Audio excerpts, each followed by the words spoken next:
arte para mim significa tudo, porque dentro dessa arte da luthieria é onde eu aprendi a ser mais humano, aprendi também a lidar com as pessoas através dessa arte da luthieria, e é uma arte que eu sou apaixonado.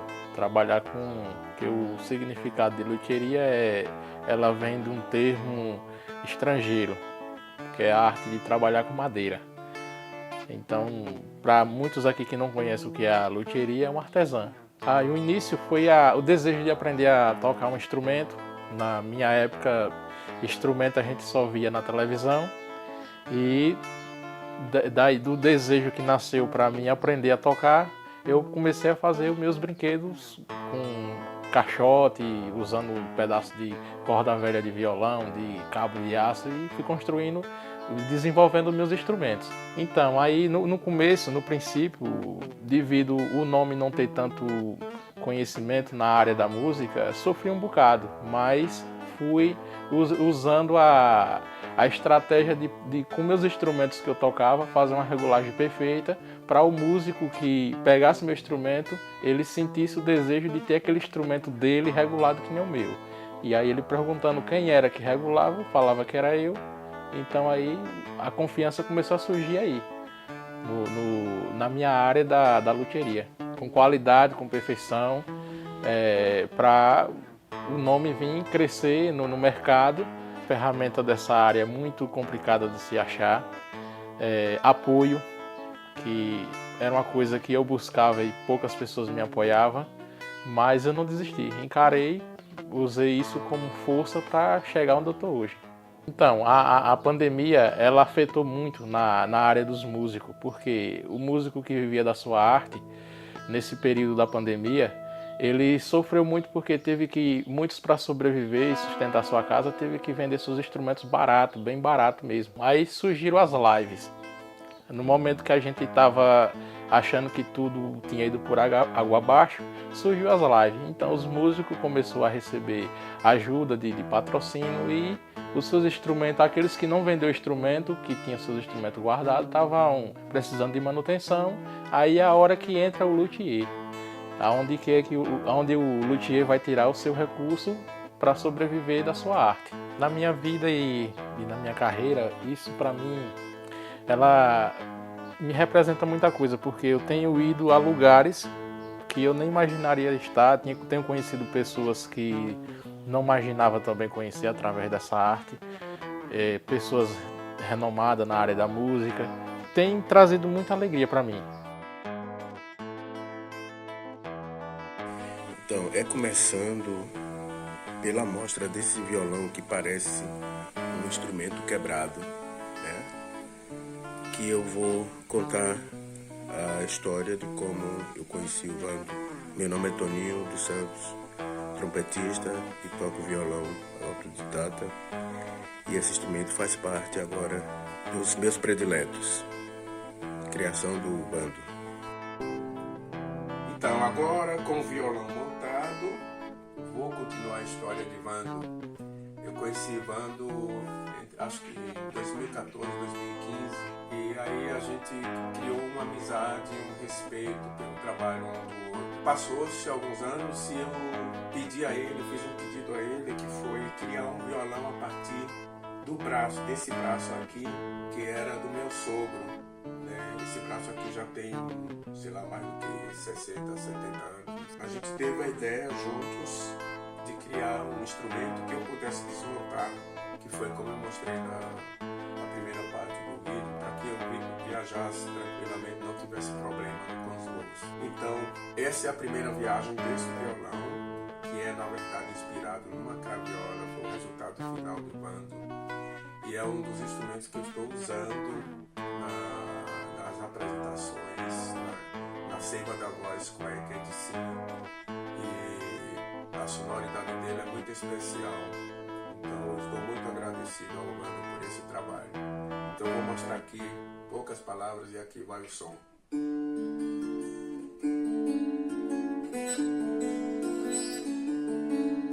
Nunca mais a natureza das manhãs e a beleza no artifício da cidade. Esse é um exemplo. O outro exemplo seria...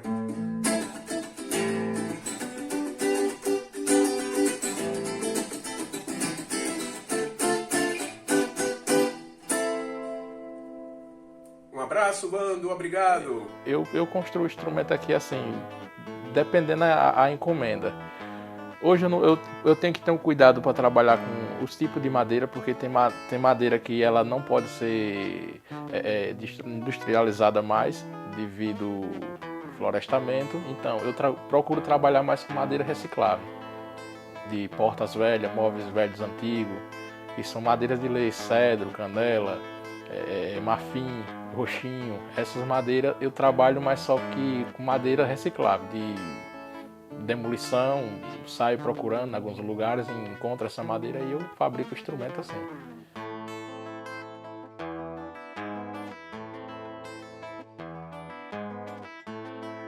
Então, hoje eu fabrico o violão de cabaça e inclusive eu tenho um violão que foi feito por um poeta aqui da nossa terra aqui, que é uma viola dinâmica, que foi a primeira viola que eu fiz, não tem uma viola dinâmica de cabaça ainda no mercado. Essa é a única, foi patenteada por mim.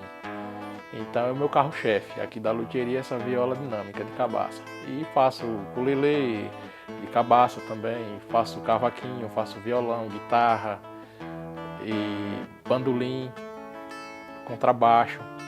Tudo que é instrumento de corda eu fabrico aqui. Então, os meus instrumentos eu procuro fazer e deixar minha identidade nele. Eu não procuro copiar outros instrumentos. E envolve uma série de coisas para um instrumento ter uma boa qualidade sonora, afinar bem. E envolve você trabalhar com a matemática, porque a distância do nante, que é a pestanas que muito conhece, para o cavalete, são de 65 centímetros, 63 milímetros, dependendo do tamanho do instrumento, para ele dar uma boa afinação. E para dar uma boa sonoridade, o tampo ele tem que estar lixado em 3 milímetros, no máximo 3,5 milímetros, para ele vibrar bem, para poder dar uma resposta sonora boa. Então esse tampo tem que ser trabalhado nesse milímetro.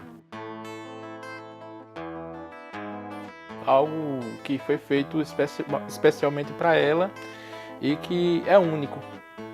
Pode ter parecido, mas não tem igual. Isso é uma inspiração que vem de dentro do artista. É uma inspiração que você tem que botar para fora.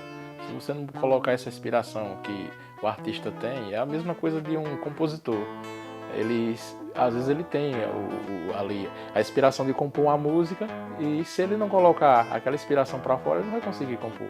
A mesma coisa é o artesão. Se ele tem a capacidade e a paixão de trabalhar com aquela madeira e construir aquele instrumento, e aí agora você vai finalizar toda aquela construção, usar toda a sua identidade em cima daquele instrumento, e vai ser uma peça única que você pode pegar outros instrumentos fabricados em indústria grande que não vai ter a mesma sonoridade daquele que você fez pessoalmente.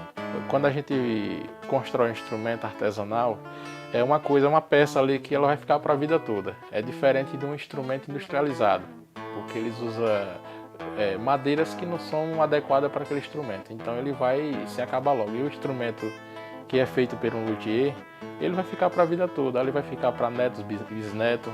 Eu tenho histórias aqui até de instrumentos que da década de 60 que eu restauro. O que eu diria era que elas procurassem conhecer, procurar uma luthieria, um profissional da área, para conversar, visitar uma luthieria, para ela ver como é que é feito o processo de um instrumento, como é que é elaborado toda a etapa daquele instrumento que muitas das vezes ela toca e não sabe nem como é feito. Então, o que eu diria assim, que ela visitasse uma luthieria, um luthier, viesse conhecer de perto como é feito a fabricação do instrumento, acompanhar os processos de madeira, colagem, secagem. Porque aí eu acredito que se ela vier visitar uma luthieria, ela sai outra pessoa, sai apaixonada pela arte. Porque eu digo de experiência que eu recebo aqui muitos clientes que visitam aqui, a luthieria acompanha o processo dos seus instrumentos que eles encomendam e sai impactado. E muito, ele vai sair totalmente com outra visão. E muitos músicos que eu conheço conversa comigo, se pudesse morar dentro da loteria, porque quem vive da arte é apaixonado por essa arte. Mas um significado muito assim forte que eu acho na área da loteria, nessa arte, é o contato com as pessoas. Eu gostaria assim que a pessoa que vai assistir esse documentário procurasse a entender mais essa arte da loteria, porque é uma arte que é muito rara e, além de ser rara, é uma arte milenar. Então, que a pessoa se aprofundasse mais. Se tiver um luthier na sua região, independente de se ela é músico ou não, porque sempre alguém tem algum músico na família, viesse conhecer, visitá-lo, ver como é o processo da construção do instrumento, que ela vai aprender muita coisa, ela vai se identificar em algum momento em alguma coisa na arte, porque é uma arte que não mexe, não é só com a cabeça de quem é músico, é uma arte que mexe na cabeça de todo mundo.